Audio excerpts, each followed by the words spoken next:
je prends l'ouvrage de Barbeau, Défense et illustration de l'astrologie, paru chez Grasset en 1955, et qui est souvent d'ailleurs signalé. Parce que on nous dit que c'est la première mention de 89. Alors voilà le tableau en question.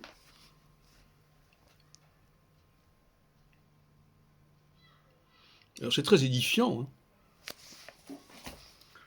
1954, 1953, 52-53, mort de Staline. Alors il dit 52-53 parce que visiblement la conjonction Saturne-Neptune s'est programmée plusieurs fois. Et en 89, il met simplement un point d'interrogation. Bon, cela dit, en page 489, il écrit « À la conjonction de 53, Staline meurt et l'URSS est en pleine métamorphose. Elle engage un nouveau cycle qui l'a conduit à l'échéance capitale de 1989. » Il écrit ça en 1955. Ouais, donc ça, c'est une bouteille d'eau jetée à la mer, bon, ça veut rien dire, en fait, compte. Et puis, d'autre part, ce qui me gêne, c'est cette insistance sur la mort de Staline, comme si c'était l'élément fondamental. L'astrologie n'est pas là pour annoncer la mort de quelqu'un, à ma connaissance. Que ça soit un élément qui ait pu contribuer à un changement de cycle, mais que ce soit la mort de Staline qui l'ait produit, moi j'ai quand même du mal par rapport à ça.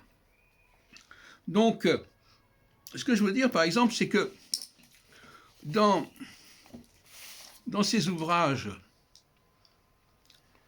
comme là j'ai retrouvé une conférence qu'il a donnée au CIA le 12 octobre 1966.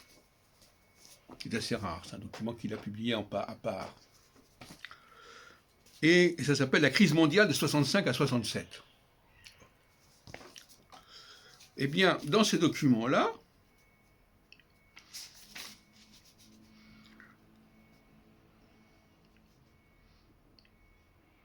il n'y a aucune mention, c'est à peu près à ce moment-là que je suis rentré au CIA d'ailleurs, quelques mois après, il n'y a aucune mention de 1989. Or, qu'est-ce que je lis? Je n'ai pas prévu la brusque disparition de Khrouchtchev. Après avoir... Mais il aurait pu en profiter pour annoncer la conjonction Saturne-Neptune de 89. Il ne l'a pas fait. On est en 66 là. Bon. Et 66, c'est juste à la veille de la parution du livre Les Astres et l'Histoire, où toutes ces histoires de conjonction Saturne-Neptune, ça ne lui intéresse plus du tout.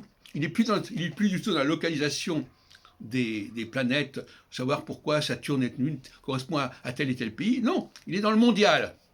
C'est-à-dire qu'il est tombé dans l'astrologie mondiale. C'est-à-dire que l'astrologie mondiale, elle existe en tant que telle, elle est hors sol.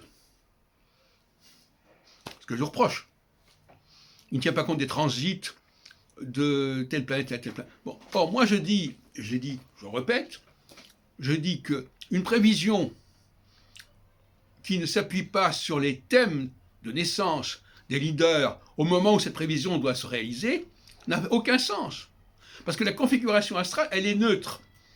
Elle sera comme ceci ou comme cela selon le leader. Le leader aura tel et tel élément de la configuration en carré, en opposition, tout ça, selon son thème natal. Donc ça n'a aucun sens de pouvoir faire des prévisions comme ça. Donc c'est l'idée même d'une prévision à 36 ans d'avance qui est complètement irrecevable en astrologie, épistémologiquement, puisqu'elle ne tient pas compte des configurations qui vont donner du sens, qui vont être la clé, qui va permettre de savoir ce qui va se passer. Si on ne connaissait pas le thème de Gorbatchev, on ne connaissait pas le thème de Gorbatchev en 53, évidemment. On ne savait pas comment si Gorbatchev n'avait pas engagé cette voie-là, ça ne serait pas passé de la façon. Si De Gaulle n'avait pas été au pouvoir à tel moment, eh bien le destin de l'empire colonial n'aurait pas été le même, etc. C'est le personnage fondamental qui compte, et c'est lui qui va donner du sens et de la signification à la configuration C'est pas la configuration toute seule.